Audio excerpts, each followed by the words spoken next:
सह गण रघुनाथावितं तं सजीवनं साद्वैतं सावधूतं परिजन सहित कृष्ण चैतन्य देवं श्री राधा कृष्ण पादान सह गण ललिता श्री विशाखान्वितान च।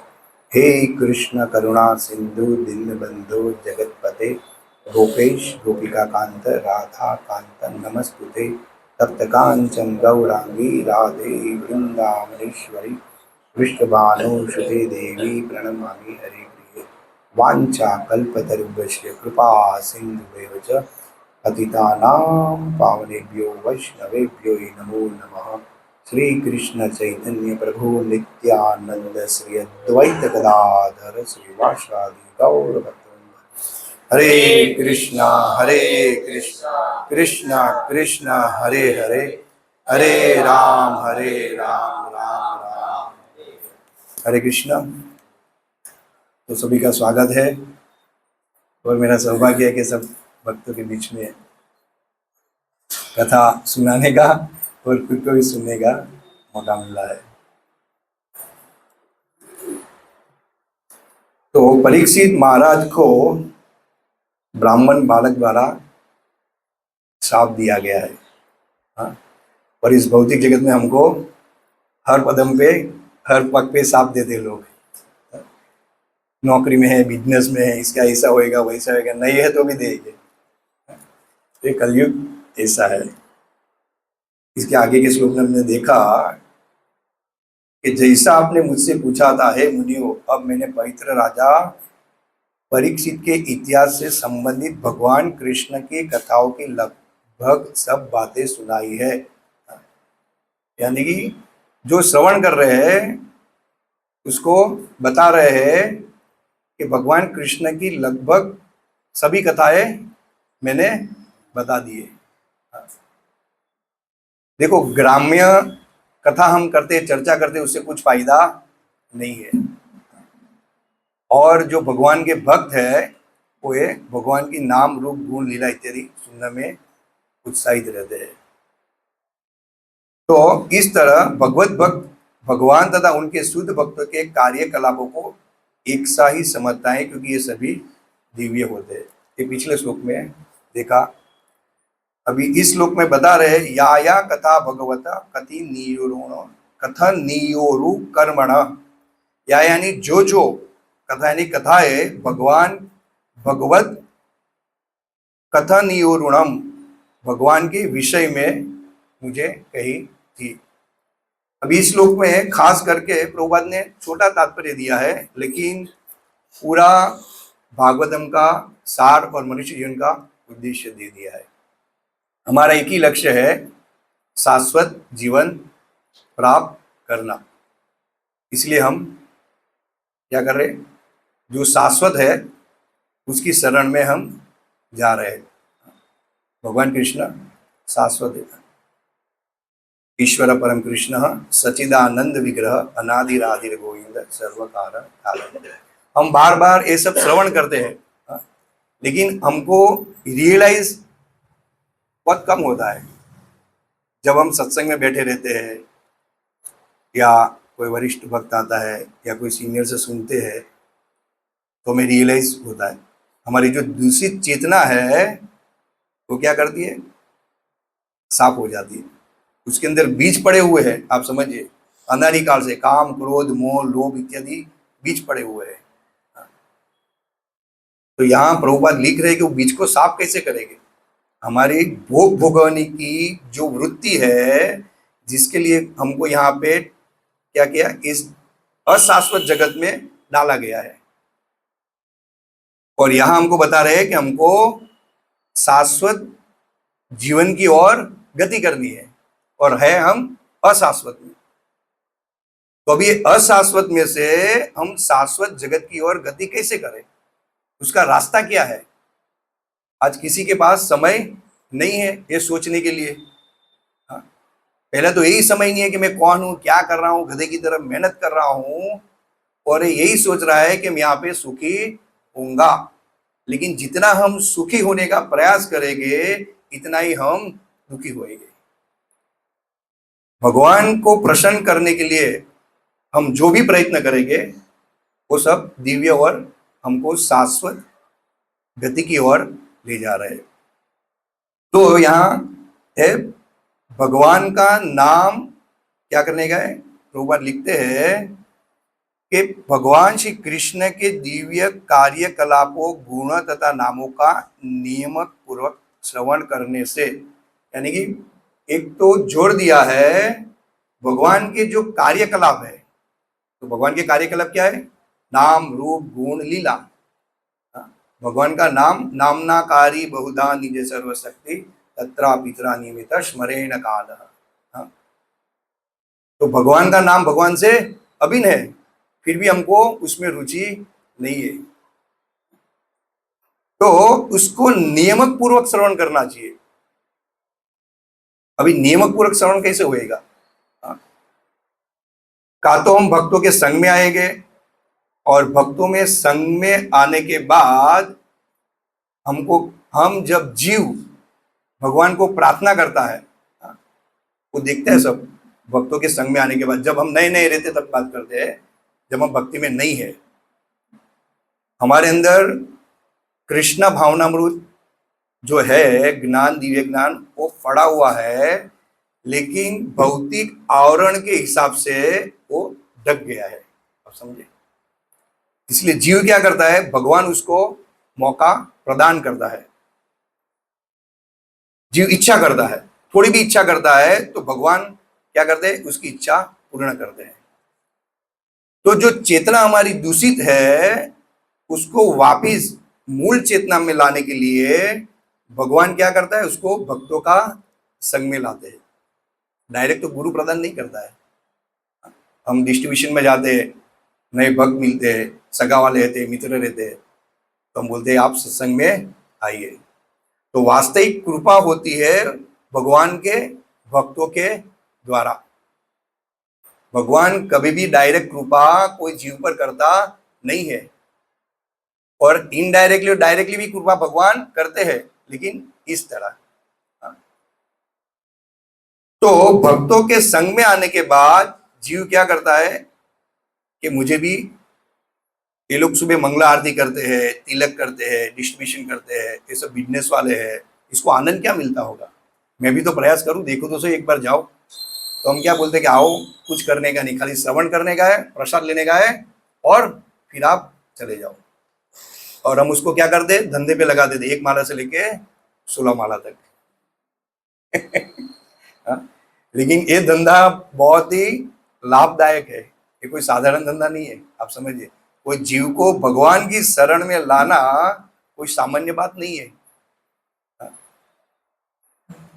तो इस तरह जीव क्या करता है, जो बद्ध जीव है, हम भी बद्धी है, लेकिन इसकी जो चेतना दूषित है, वो भक्तों के संग में आने के बाद वो क्या होता है, दूषित चेतना पे से पर हट जाता है। इसीलिए यहाँ पे भगवान का नाम, रूप, गुण, लीला इत्यादि नियमक पूर्वक श्रवण करने से क्या होता है, हमारी शाश्वत धाम की तरफ गति होती है। और जो भक्त नियमित श्रीमद् भागवतम सुनता है, मंगला आरती करता है, 16 माला हृदय से करता है, हाँ, तो भगवान उस पर विशेष कृपा करते हैं, और वो विशेष कृपा के द्वारा वो भक्त जीव को भगवान की चरण की ओर लाते हैं। हम कभी कभी देखते हैं कि हमसे डिस्ट्रीब्यूशन ज्यादा नहीं होता है, वो भक्त ने ज्यादा कर दिया, भक्त ने ज्यादा कर दिया, लेकिन उस पर भगवान की विशेष कृपा होती है। वो दृढ़ता से भगवान की भक्ति में और सेवा में लगा रहता है। इसलिए कभी किसी को अनुभव भी नहीं हो डिस्ट्रीब्यूशन, तो वो भागवतम वितरण करके आ जाता है, 100 भगवत गीता दे के आ जाता है, क्योंकि भगवान उसको मौका देते हैं कि उसका उत्साह बढ़े। हमें कभी भी ये श्रेय लेना नहीं चाहिए। ये अच्छी बात है कि भगवान भक्त ये सब करते हैं, लेकिन वास्तविक श्रेय जाता है श्रील प्रभुपाद आचार्य और भगवान को, कि भगवान हमारा उत्साह बढ़ाने के लिए हमको मौका प्रदान करते हैं। बाकी हमारी कोई योग्यता नहीं। हम एक साड़ी भी बेचनी हो या कुछ बेचने का हो तो कितनी एडवर्टाइज करनी पड़ती, कितना कमीशन देना पड़ता है, उसमें भी पार्टी भी खड़ी हो जाती है, तो भी नहीं आते। तो ये विशेष नाम, रूप, गुण, लीला, ये जो भगवत भक्त हृदय से ग्रहण करता है, हाँ, ये उसका फल है, और इसकी ये शक्ति है। फिर लिखा है पद्धति सर श्रवण करो, यानी कि पद्धति सर यहाँ पे लिखा है नियम पूर्वक श्रवण करने से मनुष्य शाश्वत जीवन की ओर अग्रसर होता है। अभी नियम पूर्वक श्रवण करने से शाश्वत जीवन, जो मैंने अभी बताया, नियम पूर्वक श्रवण करने का अर्थ होता है उन्हें धीरे धीरे सही और वास्तविक रूप में जानना, और उन्हें इसी तरह जानने का अर्थ है शाश्वत जीवन प्राप्त करना। यानी कि भगवान का जो नाम रूप गुण लीला इत्यादि जो भी कार्य है, जो आगे इसके श्लोक में बताया है, श्रीमद् भागवत भगवान के कार्यकलापों का इतिहास है। तो अभी ये भगवान ने जो व्यास देव ने जो भागवतम में भगवान का पूरी लीला इतिहास बताया है, तो उसको वास्तविक रूप में जानने से जीव क्या करता है, वास्तविक गति का। तो वास्तविक रूप में कैसे जानेंगे? हम कभी रीडिंग कर देते, अध्ययन करते ग्रंथों का, लेकिन कभी हम मेरे पास समय नहीं रहते तो हम कि भाई चलो आज 2 पन्ना पढ़ ले, 3 पन्ना पढ़ ले, ऐसे तो लगे कि भाई भागवतम हमने पढ़ा। कभी समय नहीं हो, जैसे नित्यम भागवत सेवा भगवतीतम श्लोक है कि नित्यम भागवत हमको श्रवण करना चाहिए, लेकिन समय नहीं रहने के कारण भक्त क्या करता है कि 2-3 पन्ना हम पढ़ लेते, जिससे ऐसे हाजिर पूरा जाए कि आज मैंने भागवतम पढ़ा है। लेकिन उसे भले 2 भी पन्ना पढ़ो, 3 पन्ना पढ़ो, लेकिन उसमें व्यास देव क्या उपदेश दे रहे मैत्री मुनि को, परीक्षित महाराज को, आप समझिए मुनियों को, तो उन्हें धीरे धीरे सही और वास्तविक रूप से हम समझेंगे तो हम भगवत धाम की ओर प्रयाण करेंगे। और फिर प्रभुपाद लिखते हैं वास्तविक रूप, यानी कि जो भगवान 4थे अध्याय में 9वें श्लोक में कहते हैं जन्म कर्म च में दिव्यम यो वेति तत्वतः त्यक्त्वा देहम पूर्ण जन्म नैति मामिति सो अर्जुन यद गत्वा निर्वंतते तद धाम परम। यानी कि उसको इस तरह यथारूप से सुनना चाहिए। प्रभुपाद इसमें तात्पर्य लिखते हैं यो वेति तत्वतः, हे अर्जुन, जो मेरे आहिर्भाव तथा कर्मों की दिव्य प्रकृति को जानता है वह इस शरीर को छोड़ने पर इस भौतिक संसार में पुनः जन्म नहीं लेता, अपितु मेरे सनातन धाम को प्राप्त होता है। तो इसे तत्व से हम जब जानेंगे, मायावादी क्या करते हैं, निर्विशेषवादी आप देखिए, बहुत सारे हैं, आप भी भगवान हम भी भगवान, भगवान का कोई आकार नहीं है, तो वो लोग वास्तविक तत्व से भगवान को नहीं जानते हैं। तो वो क्या करते हैं, इस भौतिक संसार में घूमते रहते हैं, आप समझे, उसका करोड़ों जन्म बाकी है अभी भगवान की शरण में आने का और शाश्वत जीवन की ओर गति करने का। तो भक्त जो है वो भाग्यशाली है कि भगवान को यथारूप समझते हैं। हम सर्वस्व प्रभो हो, सब का स्तोत्र मैं हूं, भगवान भगवत गीता में बताया। भौतिक जगत और आध्यात्मिक जगत का स्तोत्र मैं हूं, और हर एक वस्तु मेरे से उत्पन्न होती है, और जो मनुष्य बुधा भाव समाविता, जो बुद्धिशाली व्यक्ति ये जानता है वो वास्तविक मेरी पूजा कर रहा है। तो ये इस तरह हमको यथारूप भगवान को जान सकते हैं। फिर भगवान लिखते हैं कि जानना, वास्तविक रूप में जानना और उन्हें इस तरह जानने का अर्थ है शाश्वत जीवन प्राप्त करना, जिसका उल्लेख भगवत गीता में हुआ है। भगवान श्री कृष्ण के ऐसे दिव्य यशस्वी कार्यकलाप जन्म मृत्यु जरा तथा व्याधि के उपचार करने के लिए संस्तुत औषधि है। अभी अब हम सब क्या है, जन्म मृत्यु जरा व्याधि में, प्लेन जो क्रैश हुआ कितने सारे लोग चले गए, फिर भी भगवान ने हमको एक उपदेश दिया कि एक भगवत गीता मिली कि देखो ये जीवित व्यक्ति थे वो सब चले गए, और भगवत गीता जो भक्त नहीं है वो ऐसा सुनेगा, अभक्त है कि भाई वो बच गई होगी, या कोई ऐसा बोलेगा भाई भगवत गीता है, भगवान की वाणी है तो उसको कुछ हुआ नहीं। लेकिन इतने जीवित शरीर थे वो सब जल के खाक हो गए। यानी कि भगवत गीता दिव्य है, आप समझिए, तो कोई साधारण नहीं है। भक्त ये सोचता है कि दिव्य वस्तु दिव्य ही रहती है, ये हमें भगवान संदेश देना चाहते हैं, और हम कभी भी और मृत्यु की ओर अग्रसर हो सकते हैं। लेकिन जो भगवान की शरण में है उसकी कभी मृत्यु नहीं होती है। हम शरीर त्यागते हैं, इसीलिए हमारी चेतना उस स्टेज पे लाने के लिए यहाँ पे जोर दिया गया है भगवान के नाम रूप गुण लीला इत्यादि का श्रवण करने का। भक्तों को कंटाला नहीं आता कभी भी। आप देखिए, बार बार कुछ ना कुछ हमको इसमें से उपदेश मिलता है, संदेश मिलता है। और हम देखते हैं कि बाहर कैसी हालत है, और वो हालत देख के हमें भागवतम का, भगवत गीता का और भगवान का स्मरण होता है कि भगवत गीता में एक चीज बताई गई है कि दुखालय शाश्वतम। हाँ, ये दुख का जगत है और लोग कैसे गधे की तरह मेहनत कर रहे हैं, भाग रहे हैं। हाँ, कोई गुस्सा कर रहा है और लड़ रहे हैं तो भी हम सोचेंगे क्या कर रहे हैं, एक थोड़ी चीज के लिए झगड़ रहे हैं, कोई किसी का मर्डर कर रहा है। तो ये हमें स्मरण कौन कराता है? परमात्मा रूप में भगवान कराता है। और भक्त शाश्वत रूप से, यथा रूप से भगवान की शरण में जानता है, तब उसको जहां भी जाता है ये रियलाइज करता है। इसी तरह हमको भगवान का हर जगह पे क्या होता है? स्मरण होता है। तो श्रवण की बहुत बड़ी महिमा है। फिर प्रभुपाद बताते आगे कि जन्म मृत्यु की औषधि है। बार बार जन्म लेना, पुनरपि जननम पुनरपि मरणम पुनरपि जननी जठरे शयनम।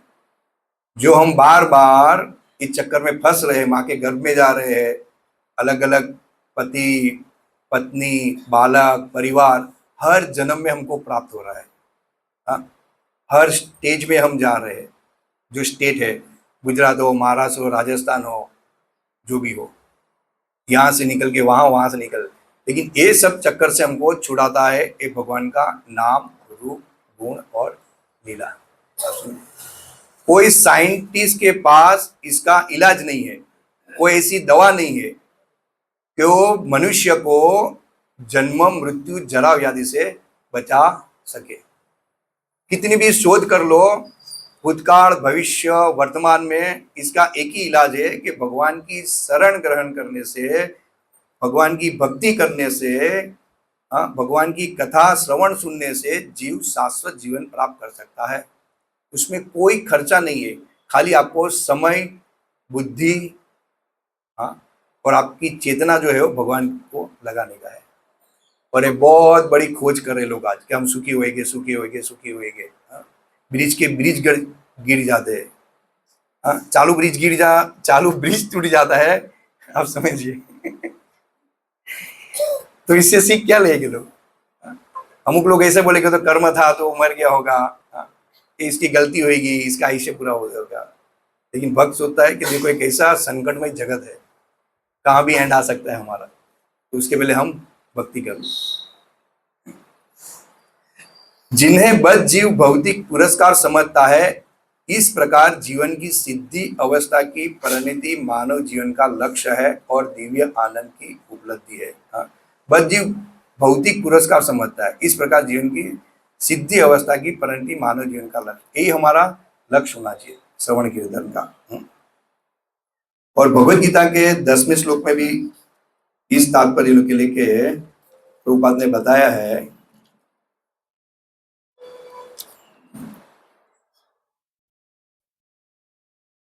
वीतराग भय क्रोधा मनमया मापु प्राशिता बहवो ज्ञान तपसा पूता मत भावन आगता। आसक्ति भय तथा क्रोध से मुक्त होकर मुझ में पूर्णतया तन्मय होकर और मेरी शरण में आकर बहुत से व्यक्ति भूतकाल में मेरे ज्ञान से पवित्र हो चुके हैं। भूतकाल में बहुत से सारे जीव जो है वो भगवान की शरण में आकर पवित्र हो चुके हैं। यहाँ सब पवित्र आत्मा बैठी है, आप समझिए। इस प्रकार से उन सबों ने मेरे प्रति दिव्य प्रेम को प्राप्त किया है। अभी देखो भगवान का दिव्य प्रेम प्राप्त करने की पद्धति है। हमको एकदम सामान्य लगती है ना, लोग सोचते कि क्या रोज भागवतम श्रवण करे, उसके पास कुछ काम धंधा है कि नहीं? लोग के पास, हरे कृष्ण वाले के पास एक घर घर निकल जाते हैं बुक देने के लिए। कोई हमको बोलता है कि यहाँ का पैसा अमेरिका भेजता है, इस्कॉन का पैसा इस्कॉन में ही रहता है। और कोई मंदिर ऐसा है जो हर संडे को प्रसाद वितरण करता हो। हर एक मंदिर में 500-700 भक्तों का हर संडे को प्रसाद होता है। रथ यात्रा में प्रसाद होता है बहुत सी संख्या में, जन्माष्टमी में। दान कम पड़ता है भगवान के लिए। और इसी तरह हम भगवान की भक्ति बद्ध जीव को देने के बाद हम शांति स्थापित कर पाएंगे। और ये लोग क्या कर रहे, युद्ध करके, कब्जा करके शांति प्राप्त करने का प्रयास कर रहे हैं। अजानान्ति मूढ़ाम मानुषी तनुआश्रितम परम भवम जानातो मतलब मम बुद्ध महेश्वरम। अजानन्ति, मूढ़ लोग ये समझेंगे नहीं। क्योंकि मूढ़ है ना, उस अज्ञान में है, वो प्रकाश में आना ही नहीं चाहते हैं। इसलिए वास्तविक ये जो है मूढ़ लोग इसको स्वीकार जल्दी नहीं करते हैं। बहुनाम जन्मनाम अंते ज्ञानवान प्रबद्धन्ते वासुदेव सर्वमिति स महात्मा सदुर्लभ।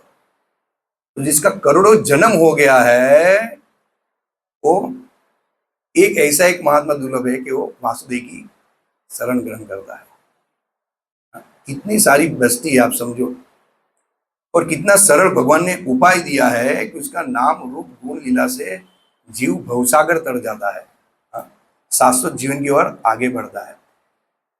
उसके लिए भी जीव के पास समय नहीं है। ये है माया का प्रभाव जो हमें हर क्षण लुभाती रहती है। फिर इस तात्पर्य में लिखते हैं प्रभुपाद, भक्ति रसामुद सिंधु का प्रभुपाद ने उदाहरण दिया है। आदो श्रद्धा तथा साधु संग तथो भजन क्रिया। प्रारंभ में आत्मा साक्षात्कार की सामान्य इच्छा होनी चाहिए। इससे मनुष्य ऐसे व्यक्तियों की संगति करने का प्रयास करता है।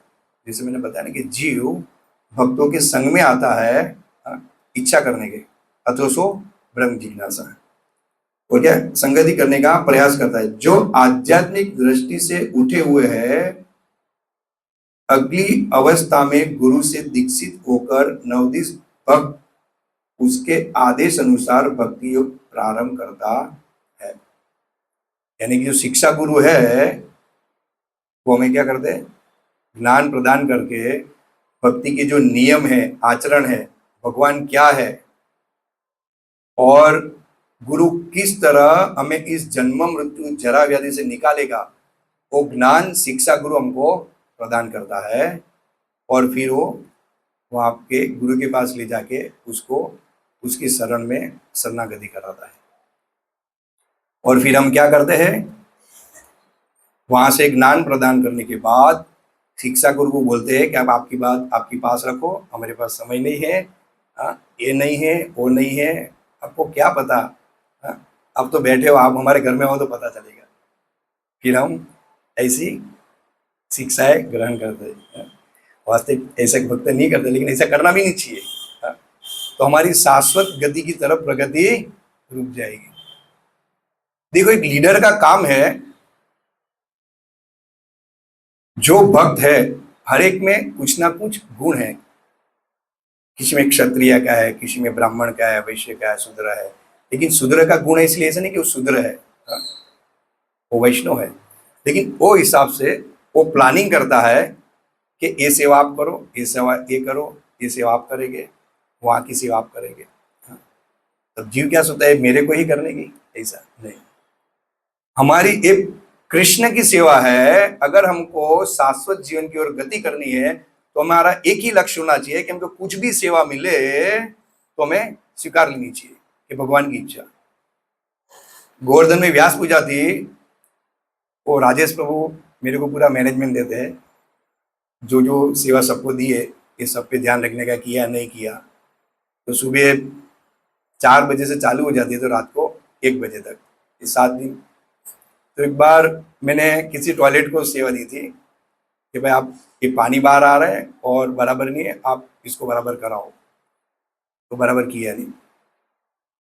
तो फिर प्रभु जी बोले कोई करे कि नहीं करे, आप करके आओ। तो जिसने नहीं किया तो फिर मैं गया, वो फिर जो साफ करते उसको बुलाया, मुकाया, मैंने पानी डाला, ये किया, लगाया और सब व्यवस्था किया, फिर मैं स्नान करने गया। अब समझो, तो ये भगवान की सेवा है ना, सब भक्त है ना, वैष्णव थे ना, उसकी हम सेवा कर रहे हैं ना, वो कोई साधारण सेवा नहीं थी। तो इसी तरह भक्तों का संग और भक्तों के मार्गदर्शन में हम भक्ति में प्रगति कर सकते हैं। इसलिए प्रभुपाद यहाँ लिख रहे हैं ना कि इससे मनुष्य ऐसे व्यक्तियों की संगति करने का प्रयास करता है जो आध्यात्मिक दृष्टि से उठे हुए हैं, आध्यात्मिक दृष्टि से उठे हुए हैं, और मेरे जैसे क्या है, गिरे हुए हैं। और हम क्या है, उठे हुए हैं, उसको हम उपदेश प्रदान करने का प्रयास कर रहे हैं। तो हम क्या कर रहे हैं, और नीचे गिर जाते हैं। आप समझे? तो वैष्णव एटिक्यूट है, जो सदाचार है, वो हमको सीखना चाहिए, क्योंकि हम प्रयास कर रहे हैं शाश्वत जीवन की ओर। हाँ? और यहाँ जो भागवत में उपदेश भी जो सब आ रहा है, वो वास्तविक सब हमारे लिए, भगवान की प्रसन्नता के लिए है। वो छोटा काम हो, कैसा भी काम हो, लेकिन भगवान की प्रसन्नता के लिए। और भगवान वास्तविक तब प्रसन्न होते हैं कि जब हमको कोई भक्त, हाँ, जो शुद्ध भक्त हो, हमको आज्ञा करे, तो हमें वो सेवा स्वीकार लेनी चाहिए। शुद्ध भक्त है कोई भी हो, क्योंकि लीडर है, वो दूसरे भक्त को भी बोल सकता है, और वो भक्त दूसरे को भी बोल सकता है। तो हमें इस तरह सहायता करनी चाहिए जिसमें भक्ति में हमारी प्रगति हो। अगली अवस्था में गुरु में दीक्षित होकर नवदीप भक्त उसके आदेश अनुसार भक्ति योग प्रारंभ करता है। इस प्रकार सदगुरु के निर्देश में भक्ति करते हुए वह समस्त भौतिक आसक्ति से मुक्त हो जाता है।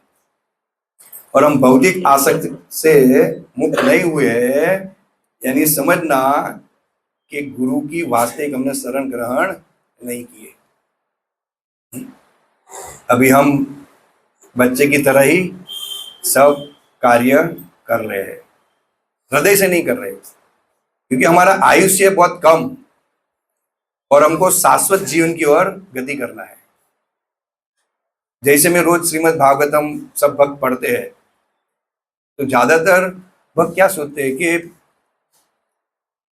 आराममय जीवन हो, कोई डिस्टर्ब नहीं करे, शांति से मैं रीडिंग करूं, मेरे हिसाब से मंगला में जाओ, मेरे हिसाब से सेवा करूं, जिससे मेरा मन प्रसन्न रहे। लेकिन वास्तविक ऐसा नहीं है। हम गलती कर रहे हो, कौन बताएगा? गुरु बताएगा।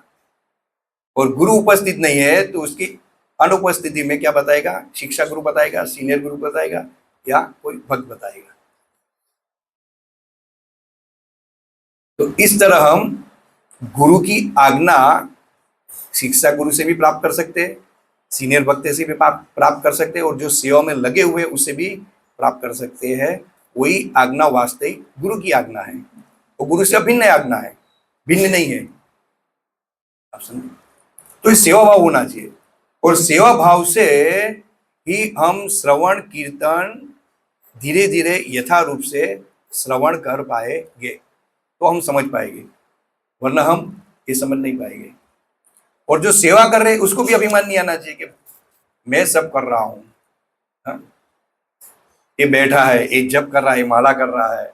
हाँ? ये जब भी आता है, ऐसा हमें ऐसा सोचना चाहिए, सोचना नहीं चाहिए, लेकिन बताना चाहिए कि प्रभु जी आप थोड़ा हेल्प करो। अगर नहीं करता है तो ऐसा समझने का कि भगवान ने ये सब कार्य मेरे लिए ही रखा है, सबको बैठने के लिए ही रखा है, लेकिन मैं कार्य करूं। और इस चेतना से जब हम कार्य करेंगे तो भगवान भक्त को भेज देते हैं, हाँ, सेवा के लिए। तो वास्तविक ये हमारा वैष्णव का सदाचार होना चाहिए, ये हमारा श्रवण होना चाहिए। इससे द्वारा हमारी भक्ति में प्रगति होती है। बाकी सीधा ही हम ऐसे बैठे कि बहुत अच्छा है, हाँ, अब प्रभु जी तो क्लास दे रहे हो, आपको क्या पता। हमारे सेंटर में हमारा 12 बज जाता है। आज हमारे विग्रह है प्रभु जी, वो कटिंग वाले फोटो लाया, कल शाम को रखा था। ऐसा बहुत डिस्कशन हुआ लीडर के बीच में, क्या करे क्या नहीं करे इत्यादि। फिर प्रभु जी ने डिसीजन लिया, सिलेक्शन किया, तो आप सब आएगा दर्शन करने को। हाँ हाँ हाँ प्रभु जी, वो जो हम सेवा कर रहे हो सेम ही रहती है, खाली इसकी प्राण प्रतिष्ठा नहीं होती है, वो जैसे हम मंदिर में विग्रह लाते हैं, लेकिन छवि अच्छी है। लेकिन अभी क्या है, कोई जैसा सेंटर जैसा है, तो जैसा मंदिर जैसा थोड़ा लगे और दूसरे जीव आकर्षित हो आने के लिए भगवान की शरण में। तो इस तरफ से हमने फिर कोई डोनर हो तो आए हो तो ऐसा लगे, क्योंकि गुरु महाराज तो हमको जब ब्राह्मण दीक्षित ही नहीं है तो कहाँ हम उसकी सेवा कर पाएंगे। बुहारी में गया था तो केशव श्याम सर बोले कि प्रभु आप इनकी पूजा करो। मैं बोला ये मेरे से नहीं होएगी, आप कोई ब्राह्मण दीक्षित है उसको बताइए ऐसे कर। तो बहुत भगवान का दूसरा रूप वहाँ पे स्थापित किया, बहुत अच्छा है भगवान का श्याम सुंदर रूप, ऐसे हम देखते रहते। लेकिन उसका दर्शन भी हम भागवतम से सीखते हैं ना, कि भगवान का दर्शन कैसा करना चाहिए, चरण से, हाँ, नाभि, वक्षस्थल, मुख से। तो इस तरह बहुत भगवान एकदम मुस्कुरा रहे हैं। और कोई राजर्षि वेश हमने वो छवि में नहीं लिया है, जैसे भगवान की पागड़ी हो तो फूलों से है, ये फूलों से है, वक्षस्थल इतना खुला है, यहाँ पे यज्ञोपवीत जनोई दिख रही है, नाभि दिख रही है। मैंने बोला था कि भगवान का चरण कमल, नाभि और वक्षस्थल वो देखे, ऐसा हम दर्शन कर पाए, ऐसा फोटो सिलेक्ट करना, फिर आप जो भी कलर सिलेक्ट करो। तो इस तरह है, राधा रानी भगवान की आह्लादिनी शक्ति बाजू में हार लेके, तो बहुत अद्भुत है। तो कभी आप आइए ऐसा। तो ठीक, हम वाची विषय पे आ जाते हैं। तो इस प्रकार सद्गुरु के निर्देश में भक्ति करके हुए वह समस्त भौतिक आसक्ति से मुक्त हो जाता है। उसके आत्म साक्षात्कार में स्थिरता आती है और वह श्री भगवान कृष्ण के विषय में श्रवण करने के लिए रुचि विकसित करता है। ये प्रोसेस है, ये बिना ये प्रोसेस से हमें भगवान के श्रवण कीर्तन और सेवा में रुचि नहीं बढ़ेगी। इसलिए आदेश का पालन बहुत जरूरी है। आदेश को हम अनदेखा कर देंगे तो हमें सेवा में रुचि नहीं रहेगी। कृष्ण भावनामृत को हमें आगे बढ़ाना है। प्रभुपाद बोलते एक लेक्चर में कि मैं अकेला क्या करूंगा, बॉम्बे में के मायापुर में लेक्चर था कि आप सब मेरे को आशीर्वाद दीजिए कि मैं इसको आगे बढ़ा सकूं। आप देखिए, प्रभुपाद तो शुद्ध महान भक्त थे जो भगवान के धाम से आए थे।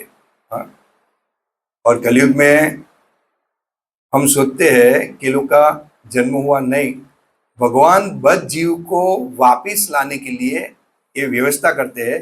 इसलिए जो आचार्य है भगवान के धाम में है उनको यहाँ पे भेजते हैं। जैसे भगवान दयालु है, ममई वान से जीव लोक जीव पुत्र सनातन, जीव मेरा अंश है और भगवान दयालु है। इसी तरह भगवान के भक्त भी दयालु रहते हैं, ये रिक्स उठाने के लिए कि आध्यात्मिक जगत से लोग यहाँ पे जीव को वापिस ले जाने के लिए, भक्ति सिखाने के लिए, भगवान की शरण कैसे हम ग्रहण करें, कैसे श्रवण करें, कैसे कीर्तन करें, कैसे गुरु की आज्ञा का पालन करें, अपराध रहित, द्वेष रहित, धाम रहित, इसलिए आचार्य नीचे आते हैं। भगवान को भगवत गीता तो भगवान ने सूर्य देव को करोड़ों साल पहले बताई थी, लेकिन ये यथारूप विज्ञान लुप्त हो गया। इसीलिए भगवान वापिस अर्जुन को माध्यम बना के एक ज्ञान हमें प्रदान कर रहे हैं। तो यह है वास्तविकता। ये श्रवण करने की विधि जो यहाँ पे श्रील प्रभुपाद बता रहे हैं कि नियमित पूर्वक श्रवण करने का, यानी कि खाली इसको नियमित पूर्वक श्रवण करने का ऐसा नहीं, इसको अप्लाई करने का, आप समझिए, ये वास्तविक विधि हुई। हम श्रवण तो कर लिए, हाँ, जैसे हम गाड़ी सीखने जाते हैं तो मैन्युअल रहता है, भाई कार्बोरेटर कहाँ रहता है, स्टीयरिंग कहाँ रहता है, गियर कहाँ रहता है, हमको मैन्युअल दे दिया, फिर हम चलाते ना, उसको अप्लाई करते, कैसे चलाने का, एक्सीडेंट नहीं होएगा, ब्रेक मारने का। तो ये हमने यहाँ पे श्रवण कर लिया, लेकिन उसको अप्लाई करने के बाद हम शाश्वत जीवन की ओर गति करते हैं। जब अप्लाई नहीं करेंगे, घर पे बैठे रहेंगे, तो माया क्या हमको घेरेगी, अमुक अमुक विचार आएंगे और फिर हमारा वो भक्ति में क्या करेगी, पतन कर डालेगी। खाली श्रवण करने से, कीर्तन करने से जीव का कल्याण होता है, लेकिन भक्ति में टीका तब रहता है कि श्रवण कीर्तन को हृदय से गंभीरता से लेने के बाद उसको अप्लाई करता है। जैसे नारद मुनि से हम क्या उदाहरण लेते हैं कि नारद मुनि हर जगह पे प्रचार करते हैं, यानी कि भक्तों को संडे को निकलना चाहिए, रोज निकलना चाहिए, नहीं समय मिले तो हफ्ते में एक बार निकलना चाहिए। परीक्षित महाराज से हमको क्या शिक्षा मिलती है कि मृत्यु के समय पर हम हो तब हम श्रीमद् भागवतम कैसे गंभीरता से श्रवण करें, और कलयुग प्रवेश रहा हो ऐसा कोई अधार्मिक तो उसको कैसे रोके। पृथु महाराज का उदाहरण ले लो, अम्बरीश महाराज का उदाहरण ले लो। महाराज होने के बाद भी वो सब अपने हाथ पैर आंख सब भगवान की सेवा में लगा रहे थे, और वैष्णव हमेशा क्या एकदम विनम्र रहते हैं। तृणादपि सुनिचिन तरोरपि सहिष्णुना अमानिना मान देना कीर्तनीय सदा हरि। जो घास से भी नम्र है और वृक्ष की तरह सहनशील है, वही भगवान का नाम गंभीरता से ले सकता है। दुर्वासा मुनि ने अम्बरीश महाराज पे क्रोध किया, तो अम्बरीश महाराज ने क्या किया, तृणादपि सुनिचिना, तो भगवान उसकी रक्षा की। देखो ये श्लोक का कितना बड़ा माध्यम है, इतनी भगवान कृपा करते हैं। और सुदर्शन चक्र वहां तक नहीं रुका जब तक अम्बरीश महाराज ने मना नहीं किया। तो ये है, हमें सीख लेनी है किस तरह आचार्य है, राजा है, जो इसमें भागवत में दिया गया। यहाँ पे अगले श्लोक में बताते हैं कि जो भी कुछ था मैंने आपको बता दिया, और फिर ये श्लोक आता है, फिर आचार्य बताते हैं ईश्वर के प्रति प्रेम ही जीवन की सार्थकता है। प्रेम अवस्था में भक्त भगवान की दिव्य प्रेममय भक्ति में निरंतर लीन रहता है। अतः भक्ति की मंद विधि से प्रामाणिक गुरु के निर्देश में सर्वोच्च अवस्था प्राप्त की जा सकती है। तो सर्वोच्च अवस्था हमें जो गुरु का आदेश है उसे प्राप्त हो सकती है, बाकी हम सर्वोच्च अवस्था कभी भी प्राप्त नहीं कर पाएंगे। वो बात बोलते कि भक्ति में पतन नहीं होता है, लेकिन का उसको उच्च ग्रह पर भेजते हैं, रीच कुटुंब में जन्म देते हैं या ब्राह्मण कुटुंब में। लेकिन आने वाला कलयुग इससे भी खतरनाक है। जब हमारी ये परिस्थिति अभी यहाँ पे है, तो हम दोबारा जन्म लेंगे और ऐसे जहाँ पे रखेंगे जहाँ ऐश्वर्य ज्यादा हो। जैसा भक्त कभी इच्छा करता है कि डिस्ट्रीब्यूशन हम जाते हैं तो देखते हैं कि लोग कितना भोग कर रहे हैं। इतना बड़ा बंगला है, ये आराम से लेटा हुआ है, ये झूला खा रहा है, ये टीवी देख रहा है, ये चड्डे में फिर रहा है, एक कुत्ते को खाना खिला रहा है, एक कोई पोटी कराने ले जा रहा है। इतना ऐश्वर्य दिया है, अगर मेरे पास रहता तो मैं भी आराम से भोजन करता। तो भगवान उसकी इच्छा पूरी करते, तो वापिस इस जगत में भेजते हैं। आप समझो, तो हमें ऐसा विचार कभी नहीं करने का कि भगवान आपने मेरे को जो भी दिया है इससे अच्छा है, ऐश्वर्य नहीं दिया, वरना मैं भी इसकी तरह काम में लग जाता। आप समझिए, इसलिए भगवान भक्तों को ज्यादा ऐश्वर्य नहीं देते, सोच समझ के देते कि वास्तविक प्रचार में यूज करेगा क्या करेगा। आप समझिए, क्योंकि परमात्मा रूप में भगवान बैठे, आपके हर रिकॉर्डिंग वो देख रहे हैं, और भक्त की इच्छा तो पहले ही पूर्ण कर देंगे भगवान।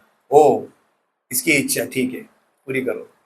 तो बहुत साधु सावधान, बहुत सावधान रहना पड़ेगा उनको। तो गुरु के निर्देश में सर्वोच्च अवस्था प्राप्त की जा सकती है, और समस्त भौतिक आसक्ति व्यक्तिगत आध्यात्मिक स्वरूप के भय तथा शून्यवाद से उत्पन्न हताशा से मुक्त हुआ जा सकता है। तभी मनुष्य को अंत में भगवान के धाम की प्राप्ति हो सकती है। देखो, ये शाश्वत जीवन है। और श्रवण कीर्तन का और महत्व प्रभुपाद ने दिया है भागवतम के प्रथम स्कंद, इसमें ही दूसरे अध्याय में, श्रृणुवंता स्वकथा कृष्ण पुण्य श्रवण कीर्तनम। प्रत्येक हृदय में परमात्मा स्वरूप स्थित तथा सत्यनिष्ठ भक्तों के हितकारी भगवान श्री कृष्ण उस भक्त के हृदय से भौतिक भोग की इच्छा को हटाते हैं जिसने उनकी कथाओं को सुनने में रुचि उत्पन्न कर ली है। देखो, सब जो भी इच्छा हमारी है वो भगवान क्या करते हैं, हटा देते हैं श्रवण कीर्तन से। इतना बड़ा लाभ है श्रवण कीर्तन का। और हम क्लास में, आपके वहाँ तो इतने सारे, हमारे वहाँ तो सब नौकरी वाले इसलिए ज़्यादा नहीं आते, लेकिन 10-15 जन रहते हैं सुनाने वाला और सुनने वाला। लेकिन आएंगे भी भगवान जो भी करेंगे, इच्छा भगवान की, हमारा प्रयास है। हाँ, तो जिसने उनकी कथाओं को सुनने में रुचि उत्पन्न कर ली है, क्योंकि वे कथाएं ठीक से सुनने तथा कहने पर अत्यंत पुण्यप्रद है। अब देखिए, भगवान की कथा श्रवण करने से क्या होता है? हमारा सब, इसके आगे का श्लोक है, नष्ट प्रायेषु भद्रेषु नित्यम भागवत सेवा भगवती तुम श्लोके भक्ति भवती नष्ट की। तो है श्रवण का महत्व, और ये श्रवण हमें ले जाता है सेवा की ओर। दोनों एक पटरी पे है। हाँ, गाड़ी चलेगी, दो पटरी है ना, तो सेवा भी श्रवण है, और श्रवण ही सेवा है। कि श्रवण के द्वारा हमको पता चलता है कि हम सेवा कैसे करें, और उस सेवा के द्वारा हम भगवान को कैसे प्रसन्न करें, और उस प्रसन्नता के कारण भगवान प्रसन्न होने के बाद हम शाश्वत जीवन की ओर गति करते हैं, और जन्म मृत्यु जरा व्याधि से हम निकलते हैं। ये वास्तविक नियम पूर्वक श्रवण करने की ये विधि है, और यथारूप भगवान को जानने की यही विधि है। वरना हम भगवान को यथारूप नहीं जान पाएंगे, भगवान क्या चाहते हैं वो भी हम नहीं जान पाएंगे। भागवत की कक्षाओं में नियमित उपस्थित रहने तथा शुद्ध भक्त की सेवा करने से हृदय के सारे दुख लगभग पूर्णतः विनिष्ट हो जाते हैं। नष्ट प्रायेषु भद्रेषु, यहाँ पे लिखा है शुद्ध भक्त की सेवा करने से हृदय के सारे दुख लगभग पूर्ण। हम दुखी, हमको दुख द्वेष ईर्ष्या बहुत है, लेकिन जहां से हमारा ये दुख, जो द्वेष ईर्ष्या को हमको स्टॉप करने का है, तो वहां से ही हम उसकी शुरुआत करते। क्या करते? भक्त की, शुद्ध भक्त की आज्ञा का ही पालन नहीं करते ज्यादातर, और हम सुखी होना चाहते हैं। यहाँ पे तात्पर्य में लिख रहे प्रभुपाद। तो भक्ति का जो सर्वोच्च अंग है, जो हमें प्रगति कराता है, वो हमें स्वीकार लेना चाहिए, उसको हमें छोड़ना नहीं चाहिए। और उन पुण्य श्लोक भगवान में अटल प्रेमा भक्ति स्थापित हो जाती है। तो हमारी प्रेमा भक्ति स्थापित होती है शुद्ध भक्त की आज्ञा पालन करने से, उसकी सेवा करने से। हम उसकी सेवा तो नहीं कर सकते, सेवा यानी कि उसका आदेश जो है, क्योंकि शुद्ध भक्त सेवा तो करने नहीं देगा ना। हमें भी अभी हरिदास को बोले प्रभु आपका प्यार दबाने दो, तो कहाँ प्यार दबा दो। तो सेवा का मतलब है उसका आदेश का पालन करना। हाँ, गुरु की सेवा कर सकते हैं, गुरु अगर आदेश दे तो हिसाब से। तो वाणी सेवा, वपु सेवा, वपु सेवा, तो ज़्यादातर हमें वाणी सेवा से ही गुरु की आज्ञा का पालन करने का रहता है। वाणी सेवा से ही हम गुरु की सेवा कर सकते हैं, ये हमें ध्यान रखना चाहिए। क्योंकि वपु सेवा हम इतने उत्तम नहीं है, आप लोग होए कि मैं नहीं हूँ कि हमको मिले। कल एक बार मैं कुकुरमुंडा गया था गुरु महाराज को लेके, यहाँ अमरोली में यात्रा थी, उसके आगे रथ यात्रा थी सूरत की, वो पूरा उजागरा था नींद का। दूसरे दिन अमरोली यात्रा रथ यात्रा, तो गुरु महाराज की सेवा मेरे को सौंपी थी, ले जाने की, रखने की, सब जगह पे। तो नींद का त्याग करना पड़ता है, थकान दूर। फिर अमरोली से यात्रा थी कुकुरमुंडा, तो वो भी सेवा मेरे पास में, यानी कि तीसरा दिन कंटिन्यू। तो मैंने एक, वो मुन ज्वेलर्स वाले थे, मैंने बोला आपकी मेरे को मर्सिडीज दो। बोले ठीक है ले जाओ, तो उसने दिया प्रभु जी। और महाभारत प्रभु नहीं गाड़ी लाए, सिर्फ डिजायर। तो बोला प्रभु जी ये गुरु महाराज मेरे गाड़ी में बैठे, तो अभी संकट में, मैं बोला इसको मर्सिडीज में ले जाओगे तो सिर्फ डिजायर में ले जाओ। फिर भी वो भक्त ने इच्छा की है ऐसा, तो बोला ठीक है। फिर प्रभु जी को मैंने पूछा, बोले कुछ नहीं ले जाओ। तो फिर हम स्विफ्ट डिजायर में, वहाँ पे नई गाड़ी थी, गुरु महाराज को ले गया।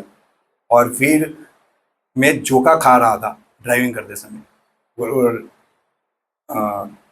वृंदावन चंद्र प्रभु मेरे साथ में थे और दूसरे भक्त थे। बोले प्रभु मैं गाड़ी चला लूँ? मेरे को नहीं, क्योंकि मेरे को क्या ड्राइविंग पे ज़्यादा विश्वास नहीं आता है किसी पे। तो फिर एक जगह पे गुरु महाराज ने फ्रूट प्रसाद लिया, और फिर हम आगे बढ़े। फिर वहाँ पे पहुँचे, फिर मैं निकला। मैं गुरु महाराज ज़्यादा बोले रथ यात्रा अटेंड करके जाए। तो मैंने बोला कि अभी थोड़ा ये समय नहीं है, थोड़ा ये करने का है, वरना मैं रुक जाता और देरी हो जाएगी। तब गुरु महाराज ने मेरे को एक बार प्रभु जी हृदय से लगाया था, बस वही टाइम। और यहाँ ज़्यादातर सेवा आपकी इन वाले की भी मैं कभी कभी गया हूँ। अभी इतना मौका नहीं, अभी सब दूसरे वर्ग को इसमें लगाया है। तो ये सेवा जो है, ये सेवा से हमारी प्रगति होती है। मैं विद्यानगर से ज्वाइन था तो वहाँ वामशिक गोपाल प्रभु और राम गिरधारी प्रभु वो बोलते हैं आप अरिंदास प्रभु के प्रोग्राम में जाओ, राधेश प्रभु के प्रोग्राम में जाओ। लेकिन मैं ऑडिट पे जाता था और गांव जाता था तो विद्यानगर में मैं स्टे करता था। तो राधा गिरिधारी का जो विग्रह इतना मेरे को पसंद था, ऐसा भावुक दिखता था, तो मैं वहां पे स्टे करता था, प्रसाद लेता था और सब सीखा। और मैं इस्कॉन में ज्वाइन नहीं था, फिर भी जो नित्य कार्य यहाँ पे हो रहा है वही कार्य मैं घर पे कर रहा था, वहां से सीख के। भक्तों के संग में नहीं था, लेकिन सब देवी देवता वो टाइम पे ही मैंने हटा दिया था, किसी को पूछा ही नहीं, कुछ किया ही नहीं। देवी देवता को बोला कि आप मेरे को क्षमा करना कि आज से मैं भगवान कृष्ण की सेवा कर रहा हूँ। और फिर भी 3 साल हो गए, फिर मैंने सोचा चलो अभी ये लोग बोल रहे तो जाओ एक बार। तो एक बार मैं यहाँ पे आया पाटिया में, डिस्ट्रीब्यूशन में भी आया था। फिर जगन्नाथ दामू मेरे को पकड़ के लेके गए, क्या बुधवार में आओ। मैं पहले आया था पाटिया में, 2-3 दिन आया था मैं, और आजू बाजू डिस्ट्रीब्यूशन भी किया था। तो मेरे को पकड़ के ले गया और फिर राधेश प्रभु ने पकड़ा, बोले अभी आप यहीं हो, यहीं आओ। तो देखो भक्त कैसे, भगवान कैसी व्यवस्था करते हैं, आप समझे। खाली हम भाव प्रकट करते हैं तो कैसी व्यवस्था करते हैं, और सेवा के द्वारा हम भक्ति में आगे बढ़ सकते हैं। कहने का उद्देश्य है कि शुद्ध भक्तों की सेवा और श्रवण कीर्तन, यही हमें शाश्वत जीवन की ओर गति कराएंगे। लेकिन शाश्वत जीवन की गति पे आने के लिए हमें ये नियम पूर्वक भक्ति करनी पड़ेगी। सेवा और श्रवण दोनों साथ साथ में चलना चाहिए, वो भी द्वेष ईर्षा रहित। क्या फायदा द्वेष ईर्षा करने से, कुछ फायदा। देखो हम किसी भक्त को बोल देंगे, फिर 8 दिन के बाद हमको पता चलेगा, उससे नहीं बोलते कम से कम पर मेरे साथ ऐसा व्यवहार तो नहीं करता। बोलने जाने का तो व्यवहार होता है, तो अभी कभी मुंह पटका देते हैं, ऐसे इधर घुमा देते। उससे अच्छा है हमें ऐसा समझना चाहिए कि भगवान की इच्छा, हमें नम्र रहना चाहिए बस। और सेवा से कभी भी हमें भागना नहीं चाहिए, क्योंकि साधु भक्तों का संग और साधु संग के द्वारा ही हम भक्ति में टिक पाएंगे, अन्यथा हम नहीं टिक पाएंगे। हरे कृष्णा। श्रीमद् भागवतम की जय, श्रील प्रभुपाद की जय। वांछा कल्पतरुभ्यश्च कृपा सिंधुभ्यो च पतितानां पावनेभ्यो वैष्णवेभ्यो नमो नमः। बोल रहे हैं, पहले हमारे प्रोग्राम में आए थे शुरुआत में 10 साल पहले, लेकिन उन्होंने आगे हरकत देखी तुरंत भाग गए। मुझे पता है आगे थोड़े खतरनाक है, और ये बिल्कुल सही जगह पहुंच गए। राजेश प्रभु के पास पहुंचकर उनकी बहुत अच्छी तरह प्रगति हुई और हो रही है। तो मैं इतना कहना चाहता हूँ कि ये बहुत ही सेवा भावी भक्त हैं और ये सेवा में ही आनंद लेते हैं। सेवानंदी बोल सकते हैं ना, सेवा में ही आनंद को प्राप्त करते हैं। इतनी इनकी सेवा की भावना रहती है, बोले तभी सेवा करते हैं। आपको पता नहीं ये कितना बिजी रहते हैं, आपको नहीं पता है। एक बात मैं बताना चाहूंगा, बता दो प्रभु। नहीं वो क्या बताने का इसमें।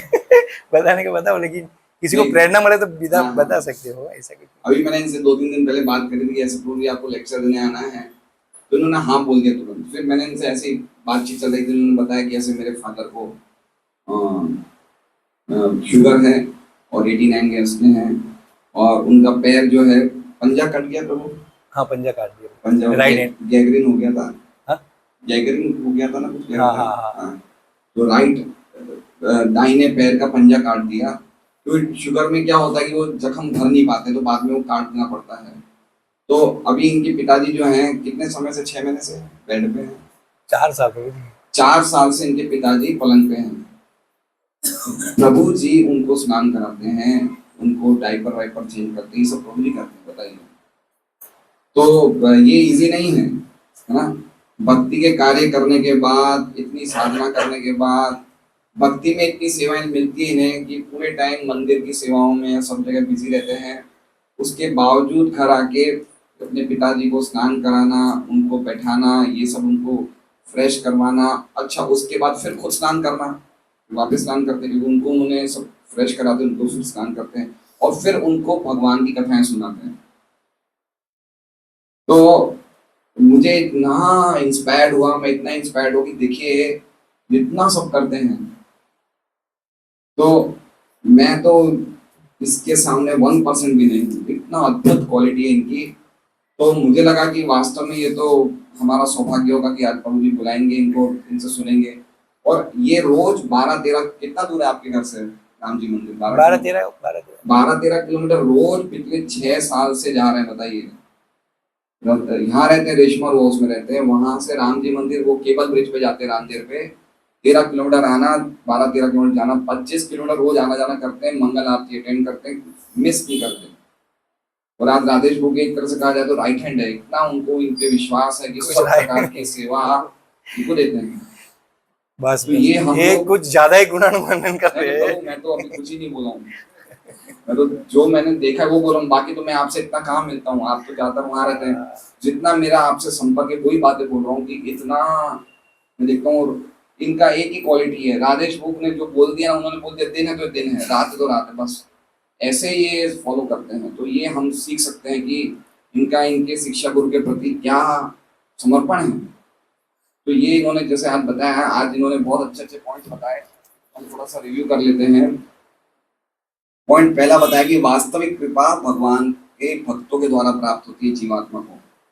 दूसरा पॉइंट, नियमित श्रवण करने से, मंगल आरती अटेंड करने से, श्रीमद् भागवतम क्लासेस अटेंड करने से हमें भगवान की विशेष कृपा प्राप्त होती है, जिससे हम शाश्वत जीवन की ओर अग्रसर होते हैं।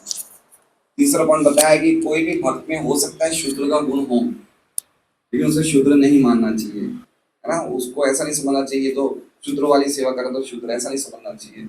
वो वैष्णव है, वो शूद्र नहीं है। हाँ, यद्यपि वो गुण है लेकिन वो है, माना जाएगा वैष्णव।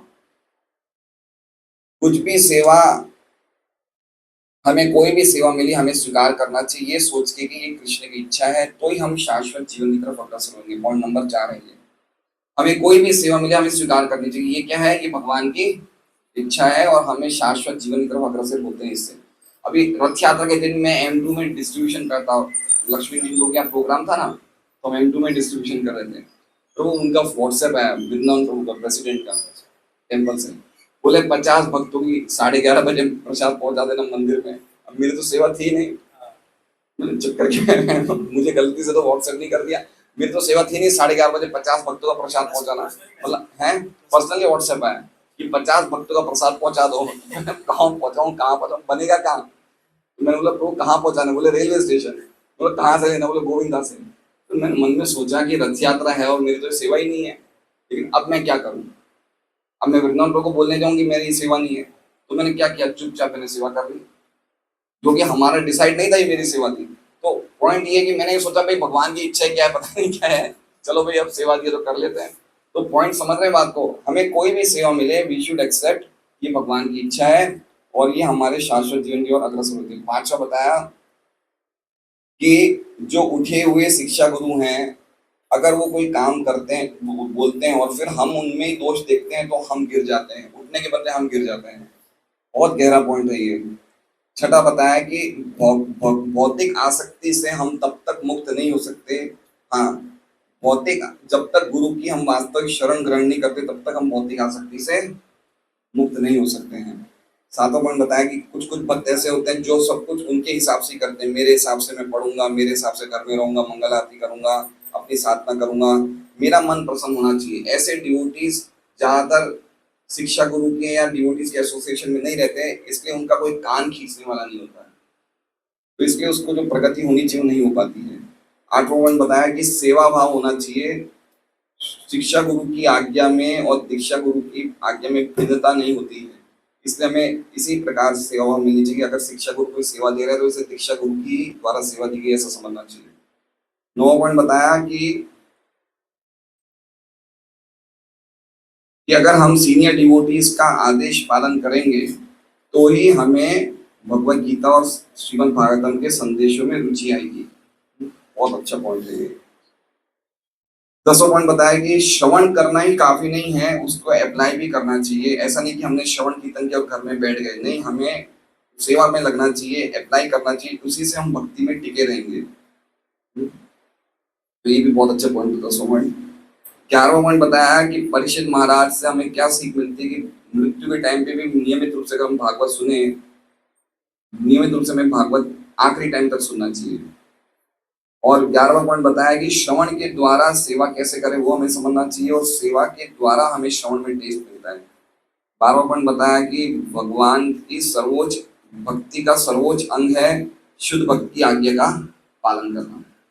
और 13वां पॉइंट बताया कि हमें सेवा से प्रगति मिलती है। तो पॉइंट आज का जो श्लोक था वो पर्टिकुलरली जो बेस्ड था उसका, वो सेवा है ना। हमें सेवा के लिए कभी मना नहीं करना चाहिए, सेवा और प्राप्त करनी चाहिए। हरे कृष्ण महामंत्र में क्या मानते हैं नरेश जी, हम क्या मानते हैं कि हमें सेवा में लगाइए, और फिर हम सेवा नहीं कर रहे तो फिर तो हम महामंत्र क्यों ले रहे हैं, फिर जब क्यों कर रहे हैं।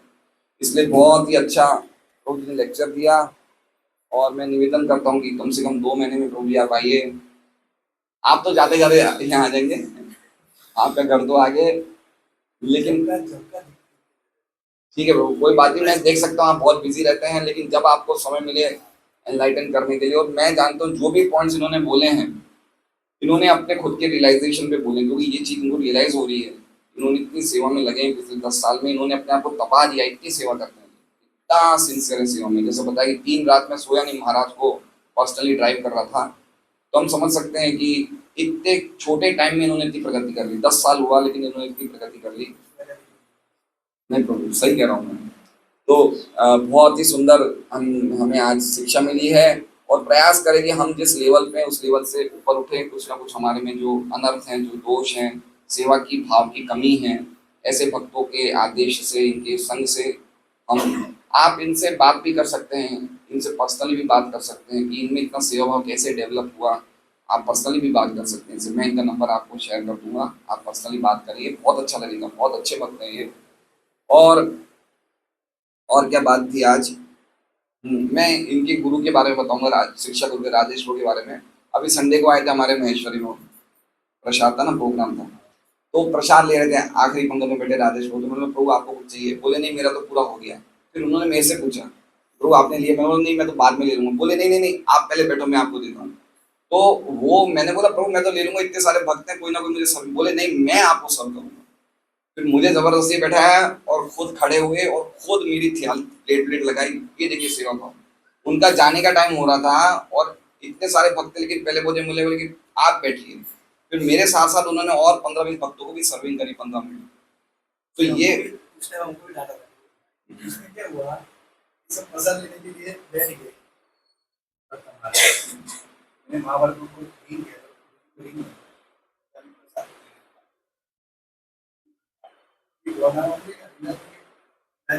फर्स्ट और दूसरा मार्ग थे।